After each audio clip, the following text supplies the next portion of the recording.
Do not confuse this with treatment or mental health advice or direction. Nothing on this podcast is made to supplement or supersede the relationship and direction of your mental health caretakers. Although David Kozlowski is a licensed marriage and family therapist, he is not functioning as a certified mental health professional in this environment. But same applies to any professionals who may appear on the Light the Fight podcast. Hey everybody, welcome to another episode of Light the Fight. As always, I'm your host, David Kozlowski. And as you can see, today is August 15th.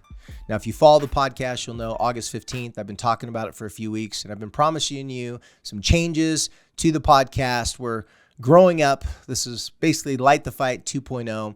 And a few of the changes are we're doing more video now. So if you do not follow us on YouTube and you visit YouTube, you like YouTube, go check us out on YouTube because we're going to be putting all these episodes now up on YouTube.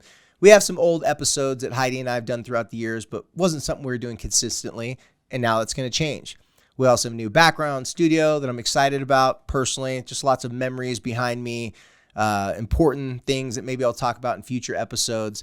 But we have a new look, new logo, and we're off to a new school year. Since most of you are parents, either with teenagers, kids, or maybe you're a person that has younger kids and you want to get ahead of the situation by educating yourself with helpful information so that you're already prepared when your kids turn into older kids and then eventually preteens and then teenagers and also too young adults. So from now on, you can expect to be getting 2 episodes from Light the Fight every single week. On Mondays, we'll be dropping an episode that's educational, just a basic episode like I'm about to deliver to you right now. And then on Wednesdays, you're going to be getting an episode that's a little bit different. It's a kind of step into my office type of episode. I'm a licensed marriage and family therapist. I've been doing this for longer than I can remember. I've been in mental health for 23 years now. So our Wednesday episodes are going to be a little bit more of me putting my arm around you and saying, hey, here's what you really need to do. So look for those on Wednesdays. Now for today, I'm going to give you a little PSA, a little back to school social media PSA to be exact. This PSA was inspired by a video I saw from a neuroscientist that I follow by the name of Andrew Huberman. Now, what I'm about to share with you right now is not information to solely scare you and shock you about all the dangers of social media, because I'm pretty sure unless you've been living under a rock, you're quite aware of many of the dangers and problematic things that can come from social media. And if you have kids that are on social media, I don't got to tell you nothing. You already get it. You're probably already fighting with them. You've probably had plenty of arguments, discussions. I'm taking your phone. You're on it too much. Maybe you've grounded your kids. Maybe you've given them a Gab phone and they're like, oh no, I went from iPhone 12 to a Gab phone now. My life's going to be horrible. Whatever your situation is, if you got kids on social media or if you have kids that are wanting to get on social media, this information I'm going to share with you today is specifically for your situation and for your overall betterment. Because at the end of the day, what I tell all my clients is if you're unsure what to do in a situation with your kids, however you approach that situation, regardless what the situation is, keep one thought in mind. Always err on the side of the relationship if you're not quite sure how to approach them, how to talk to them.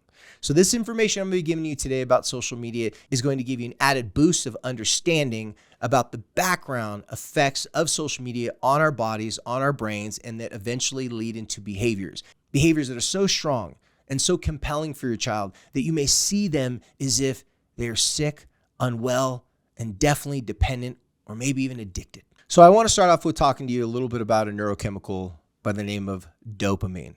That's right. If you've ever said, hey, that's dope, kind of where that comes from. Now, most people know dope as drugs. Well, guess what? Your body is the biggest producer of drugs in your life. That is right. The form of the drug it produces is called neurochemicals. The chemical I'm referring to, dopamine, is something I'm going to talk about just for a minute to help you understand how this chemical plays such a driving force in your kids' potential to become addicted or even have obsessive compulsive disorders when it comes to their cell phones, more specifically their social media use and activity. So let's start off with talking about dopamine. Dopamine is a drug. When and why do you produce dopamine? Well, when you're looking for something exciting, you start to feel the dopamine come through your body. Now, you may not know this, and this is not necessarily common information, but if a drug addict, let's say, for example, someone that's addicted to cocaine, that person does not get their first hit of dopamine when they take their first hit of cocaine. No, they start receiving the hits of dopamine to their body when they even think about it. That's right. If you're a drug user and you're thinking, oh man, I need some cocaine or I want some cocaine, I got to call someone, I got to do something. As soon as you start the pursuit, that's when the dopamine starts to come. And the reason being is dopamine is a pursuit drug. It's the drug that makes you excited. You're looking for something. You're going after something. You're seeking for something. And when you find that thing, it doesn't stop there. In fact, when you find the thing that you're looking for, you're pleased, you're happy, but then you start to think about how you can get it again. So the reason why I'm using cocaine as an example to compare it to social media is because both do produce dopamine once we're seeking for those things. So for example, if your young teenager is on social media and you're seeing them scrolling and they find something and all of a sudden you see in the corner, they start laughing and chuckling, ha, and you're like, what's going on? Oh, I just saw the funniest TikTok video. Well, that video is not very long. They get the hit. Now, when you get a hit of dopamine, you don't go, oh my gosh, that felt so good. I've had enough. Totally fine. I'm going to go to bed now. Oh, no. Doesn't work like that. Just like with cocaine. You don't get a hit of cocaine and go, oh my gosh, I'm good now. I found cocaine. I don't ever need to do it again. It's all I needed was to get a little bit of hit. No, that's not how it works because the hit doesn't last. So if it doesn't last and you come down from that and now your body's depleted, you're in a little bit of a withdrawal state, you start to think or you start to believe, oh my gosh, I need that hit again. So just like with cocaine, social media can do the same thing. Let's imagine your teenager posts a picture. This picture gets more likes, more comments, or maybe it's a TikTok video. It gets more people following them. It gets more of all the things that they're looking for that produces dopamine, the excitement of people like me. People are validating that what I did was good or my picture was good. When all that happens, they have a downward spiral.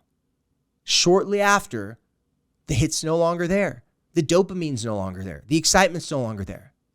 I've talked to plenty of teenagers when they tell me they're having a hard time. I go, really, what are you having a hard time with? I don't know. Just like what, on social media, this person didn't like my comment or this person didn't like my picture. Let's use a picture. I go, really? They want like your picture? I go, let me see. And so they'll pull up their social media and I'll say, hey, would you mind if I look at your feed for a second? Just the pictures you've already posted. And they say, yeah. I said, more importantly, why don't you pick the picture that you've posted that has the most traction, more people have followed it or liked it and commented on it. So they'll show me that picture. But if there's one comment in that picture that's negative, a comment that's something that they didn't want to hear, they didn't quite understand, that can take away that high and that hit almost immediately. All those other likes, all that other stuff that they got from it, that one comment could cause them to be like, oh my gosh, I don't like that. That doesn't feel well. Or let's say nothing happens on that big picture. They get lots of likes, they get lots of attention, they get lots of traffic. But then shortly after, they're thinking, gosh, I need that again. So you can't post a second picture and get half the amount of likes or half the amount of comments and still feel as good. It's got to be more. It's got to be a little bit more than that. With every post, with every picture, you're seeking, how do I get more engagement? If you're a business, you're definitely like, how do we get more people to like this? How do we curate the picture? How do we curate the scene or the video or the story in a way that people are going to be engaged? But that constant pursuit produces constant dopamine. Your bodies can't produce that much dopamine that fast all the time. You're going to have some downward spirals. You're going to fall apart mentally and emotionally if you're seeking, or as I like to call, chasing the tail of that dragon.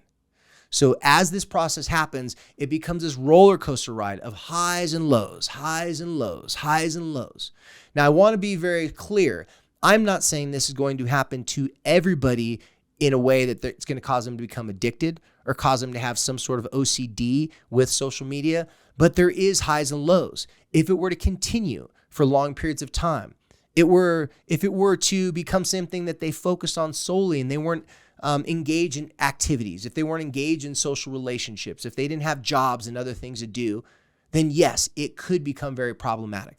So I don't necessarily want to make social media the evil thing that it can be for some people in some situations, but I just want to let you know what's going on in the background that isn't seen when your kids are on social media.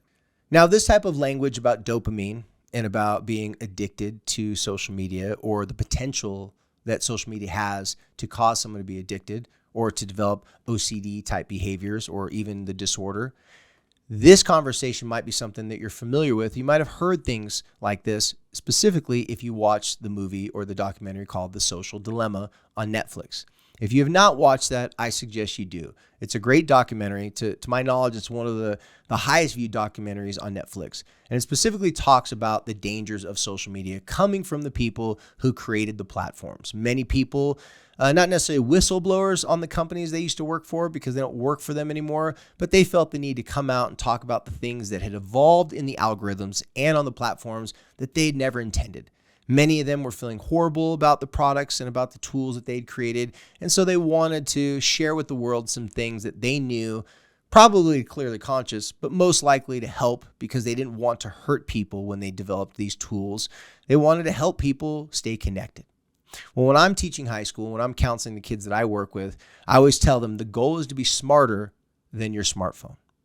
So if you watch the Social Dilemma movie, they talk about the comparison of cell phones, specifically the social media apps and their algorithms being comparable to playing slot machines in Las Vegas. The reason why it's comparable to slot machines in Las Vegas is because they have similar effects on our brain. So for example, if someone pulls a slot machine, there's no guarantee that they're going to win on the very first pull. In fact, I would imagine if someone was, an avid slot machine player, that probably doesn't happen that often. Yeah, maybe occasionally they get lucky, but it doesn't.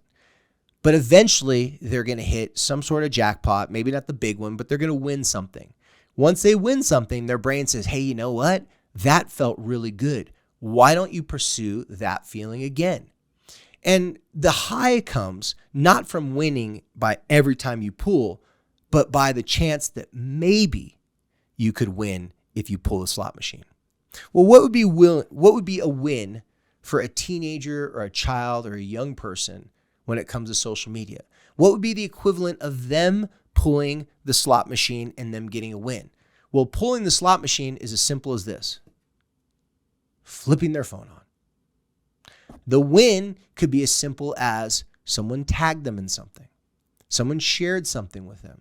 Someone liked something that they produced, a picture, a video, what have you. People followed them, so on and so forth. That is the win. Now, do they get a win every single time they scroll to the next picture? Do they get a win every single time that they open up their phone? Of course not. But the chance that they possibly could get a win creates this cycle of, I got to seek it out. I got to go after it, hence creating more dopamine.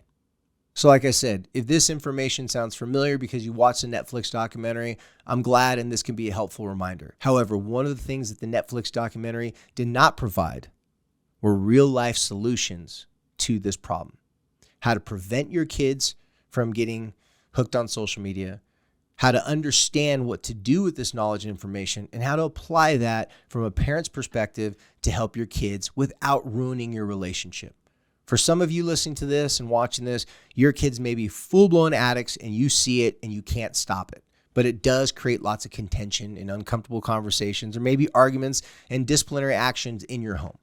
For other people, you're fearful of this happening and you're listening to me and I'm giving you anxiety right now. Not dopamine, you're freaking out right now because this is your worst fear. So to make this simple, I'm going to give you a suggestion of something very simple that you have control of. Now, when you hear me say this, take a step back and listen to what I'm saying, because I may say some things in this next part that might be a little close to home, meaning what I'm about to say, you may be guilty of. But my intention here is to not make you feel like a bad parent. My intention is just to state what tends to happen from my experience working with families in private counseling and also from talking to teenagers, because in my class, we talk a lot about social media. And I get a lot of information from teenagers about their parents having serious issues with social media. And some kids saying my parent, or at least one of my parents, is heavily addicted or having those OCD type of behaviors themselves. When you're a parent and you watch a child that you love, that you would do anything for, to protect them from all the evils and all the bad things out in the world, and you watch them slowly drift in to the swiping, scrolling, monotony of staring at their phone over and over for hours and hours and engaging on social media, it can be kind of sad. It can be aggravating. It can be disheartening. You can have a lot of hurt feelings and a lot of worries from that. And there's a good reason for this. Dr. Huberman stated a very good analogy that I never thought of before. He said, if you were watching some animals in the wilderness, and let's say you just see this random animal in the corner, like just corner of some wall, right? There's no reason for them to be in the corner of this wall, and there's no reason for them to be staring at the ground. And then all of a sudden you watch them staring at the ground and just start digging aimlessly. They're not an animal that digs. They're not an animal that has a need to do that at that particular moment, but they're just digging aimlessly over and over and over and over again. You'd most likely look at that animal like something's wrong with them. They must be sick. They must be broken, or something traumatic must happen to this animal. Their brain's not online. Why would they just endlessly be doing that same thing? Well, that is what I believe, and what Dr. Huberman stated in this video, we feel like when we're watching our loved ones endlessly scroll over and over again. So it's going to cause worry. It's going to cause concern. But there's something that you can do. And the thing that you can do is you can make sure that you practice what you've been trying to preach to them instead of just preaching all the things that you want them to practice. It's helpful to model the behavior to your child that you would like them to show you. So for example, a lot of you parents listening to this may be guilty of endless scrolling yourself. Now, you may tell yourself it's for work, which it may be. You may tell yourself, oh, I don't look at, the stupid social media they do. I'm not on TikTok. I'm not on this and that. I just like to look at recipes on Pinterest, or, pictures of my friends on Instagram, or check on some feeds on Twitter. It's just for news and stuff like that. The time adds up. If you're a parent that spends a lot of time on your phone and on social media, then unknowingly you have modeled for your child that is an acceptable behavior. But as you see your child get into those behaviors, or if you want to protect your child from all the negative effects of social media before they get on it, you're going to lecture them. You're going to preach them. You're going to tell them all the things that they shouldn't do. But what you're not going to do, from my experience, is you're not going to be a good enforcer of that behavior. Because how hypocritical would it be for you to be on your phone all day long and then turn to your kid and say, you need to get off your phone? Whether your kids say it or not, you kind of know you're not the best example of not being on your phone. A lot of arguments have happened throughout the years with my clients. Like I said, if you don't know this about me, I'm also a high school teacher. I teach a curriculum that I created called the Social Health Curriculum. And it's a curriculum that specifically helps kids build relationships as a fundamental way to help them improve their mental and emotional well-being. Well, in this curriculum, we talk specifically about parent and teenagers having these disputes and having these conversations and potential arguments. One of the biggest complaints that teenagers will tell me is that I have a hard time listening to my parent tell me not to do something that they struggle with, but yet they will not admit that they struggle with it. Or if they do admit that they struggle with it, they have a lot of excuses. Like I said before, it's for work or for some various reasons. And because the parent's intention is not to be obsessed with their social media, because their intention isn't to be a bad example, that somehow the teenager is supposed to go, oh, it's really bad for me. I should stop doing it, even though you're doing it quite frequently yourself. Well, if you listening to this are that parents, or maybe you have a partner, or maybe you don't do it that much anymore, and you think, oh, well, I'm not, on my phone that much anymore. I've made a really great effort to not do that anymore.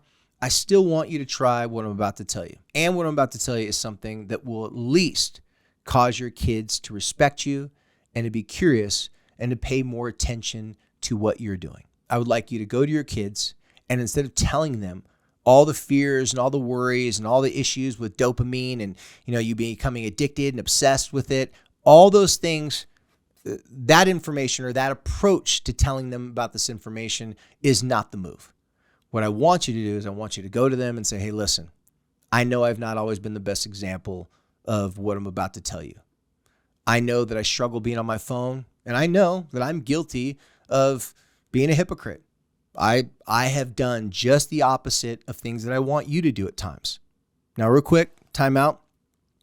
Do not worry if you're sitting here going, oh, my kids are going to use this against me, then now they're not going to take me serious. That's not the case. you will get their attention because now they're curious.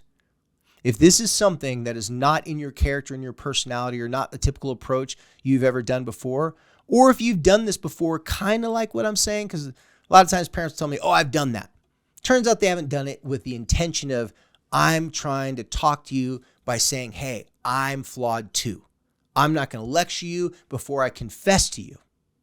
So in this situation, you tell your kids something along those lines like, I'm guilty as charged. I've done this. I've done that. So I've decided, instead of being on your case all the time and saying, get off your phone, that's going to fry your brain, or that's going to make you stupid, or you're going to be this, that. A lot of parents use insults, or even not necessarily worse than insults, but they use passive aggressive ways too. Like where they'll say things like, oh yeah, good luck getting a job if you're always on your phone. The sarcasm. These can be very demeaning to kids, can really affect the relationship in all the worst ways. It can make your kid think that not only are you a hypocrite, you're talking trash to them. You're being condescending. You're talking down to them. So instead, take the approach, I know I've done this too, whether you do it currently, whether you've done it in the past, or maybe if you don't feel it's that bad, your usage, you just want to simply state, I am not free of having these struggles. I know lots of people have these struggles, and I'm not talking to you about your social media use or want you to curb it or want you to look at it differently simply because I want to control your life and I don't think you're capable of controlling your usage. I want to do it because I want to protect you from the one thing that everyone struggles with in today's world, drifting. Now, your kid may look at you like, drifting? That may not be the word that they expected to come out of your mouth. And then you explain to them what drifting means. Tell them something like this. Drifting is not drowning, but it has no direction, has no purpose, has no start time, has no stop time. When a piece of wood just drifts out in the ocean aimlessly, doesn't know where it's going to end up, it's just hoping it doesn't end up somewhere bad. So if you tell your kids, I'm not going to protect you from all these dangers and horrible things that could potentially, possibly someday happen, because they can argue back, say, no, it's not, or this isn't that, or that's not that bad. Just say, I don't want you to drift. I don't want you to be at the end of a quarter with 30 makeup assignments and you're stressed out and having anxiety, and then I'm getting anxiety, and then we start to fight. Let's learn from last year's mistakes. Let's learn from past experiences, and let's do something different. So from now on, I'm going to be a better example of my cell phone usage to you. A lot of people will have workout partners if they want to get in shape. Why is that? Accountability. Do you want to be a partner with your teenager and your kid that's going through these things? Or do you simply want to be the person that tells them they're good, they're bad, stop it, don't do that, or do more of something? You don't want to be that person as they get older. You want to be a partner. You want them to open up and talk to you about their struggles. You want the relationship to be so solid that your kid can actually come and confess to you, I screwed up last night. I was on my phone all night long.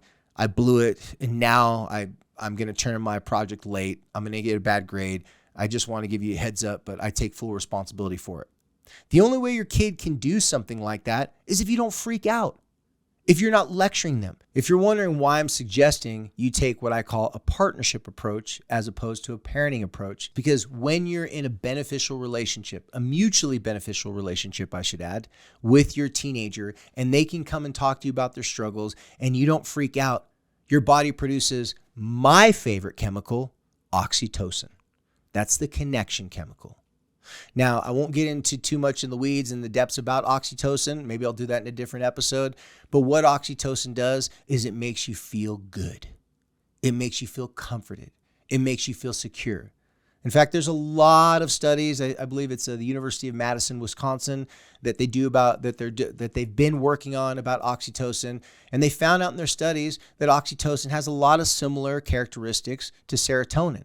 It can be comforting. It relieves anxiety. It makes you feel that you're safe, you're protected, you feel connected. So parents that are listening to this, I want you to access that chemical. I want you to establish partnership language with your teenager, your kid. This is probably more for people out there that already have teenagers who are on social media.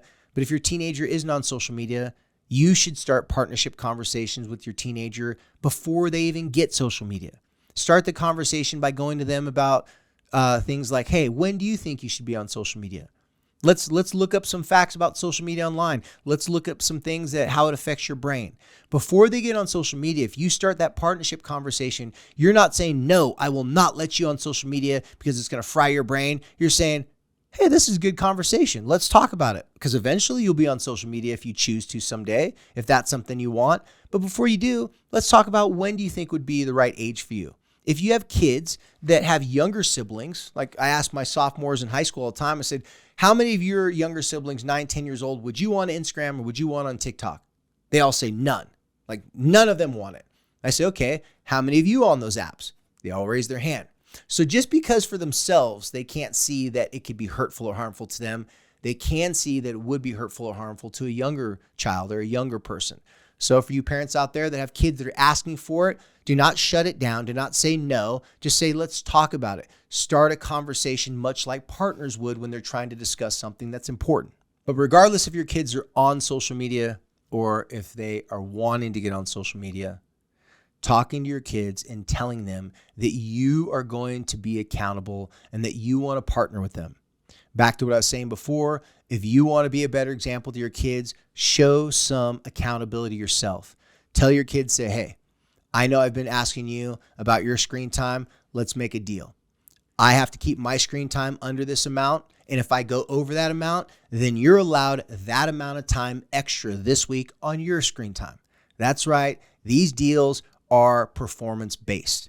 So what a lot of parents I work with, they'll do is, let's say if their kid's allowed 2 hours of screen time or 2 hours on a social media app, then the parent will pull up a social media app that they feel that they need to cut their time down on. And let's say the parent went over 30 minutes on the time that they agreed. So the parent says, I can't do more than an hour on this app. The teenager can't do more than an hour on their app. At the end of the week, they look at it. If they went over, let's say a total of 30, 40 minutes for that week, I'm referring to the parent. If the parent went over that week, then that 30 or 40 minutes can be allotted to the teenager. And the reason why I like to do this is because it makes parents put skin in the game. How are you supposed to tell them, hey, listen, this could be harmful for your brain, but not harmful for mine, and expect them to take you seriously? Now, for those of you out there that don't have problems with social media, it doesn't mean that you should not take a partnership approach. Your partnership approach could be with something else. I've had a lot of teenagers say, hey, I'm worried about my parent in these different categories. And then I go to the parent and say, hey, with all due respect, your kid's worried about your health. One specific case with a client of mine, the parent had some heart issues. The child saw their dad lose about 100 pounds, get his cholesterol level down, work all these things and get better in these areas, and then put all the weight on, even more so. Came back from the doctor, heard their parents talking about how bad of a risk he was for a heart attack. And the child sitting there going, or the teenager sitting there looking at him saying, Dad, like, I'm worried about you dying. I have a solid, real worry that doctors and mom's worried about you as well. Then the parent says, well, it's okay. I'll figure it out. I'll deal with it. Then the teenager says, gosh, you know what, Dad? You sound a lot like me when you tell me you're worried about me on social media. You're worried about my grades. You're worried about my mental health. Well, long story short, they made an agreement. The dad every single week was going to take his medication, was going to have accountability, something that they can measure. And then the teenager agreed, Dad, if you're willing to do this, I'm willing to keep my social media usage under a certain limit. Now, if you want to know more about how to do that, you can sign up for my parent-teen partnership, but I don't want to plug that right now, even though I just did. Check that out. We'll leave a link in the bio. It helps parents to get those type of agreements. But I'm just trying to tell you how you can talk like a partner so that you can be an example and model for your kids the behavior you would like them to have with you or you would like them to manifest. So to sum everything up, dopamine is in your body. It's going to be produced when you're thrill seeking or you're going after something. The phone scrolling is not a thrill.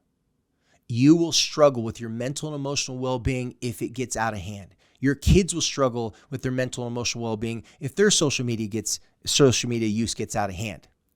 In order to get through these challenges with your kids, I do not want you to sacrifice the relationship by being some hard A, by some authoritarian that takes their phone away. I don't mean to scare you with this information, but here in the state of Utah where I currently reside, there is a study that was done about suicides that took place in 2017 to 2018. And during that year, they found a common connection that many of the suicides that took place, I wish I could quote it exactly. Don't quote me on this, but it was somewhere around 27%. The parents had taken the cell phone away from their kids, like drastically, just taken away. One of those situations like, I'm taking your cell phone away. And the teenager says, well, when do I get it back? And the parent says, well, when I feel like giving it back. In that timeline, that's when their kid took their life. Now, does that mean that was the sole reason why they took their life? No, but I think there is a correlation and a connection that can be made there. So I do not want you to go full, authoritarian mode, because not only is it going to be bad for the relationship, it could cause more stress and trauma at that particular time. You should have a plan. And I tell you what, the best plans and the best systems and best approaches are created through partners. The greatest ideas. The mother of all invention, right, is necessity. Well, I heard a long time ago from a TED Talk, a gentleman that said that connection creates the best innovation.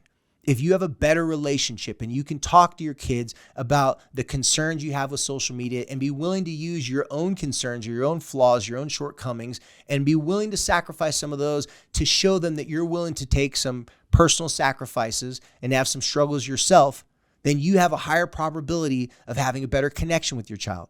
And if you have a better connection with your child, they're more likely to be open and honest if they do have these struggles, and they'll be able to see that if some of their mental and emotional struggles, or if some of their mental and emotional struggles are connected to their social media use. Well, you guys, thank you again for visiting us here at Light the Fight. If you're not a follower of Light the Fight on Instagram, please do. As I said earlier in the podcast, go subscribe to us on YouTube. So until next time, you guys, thank you for helping us to light the fight.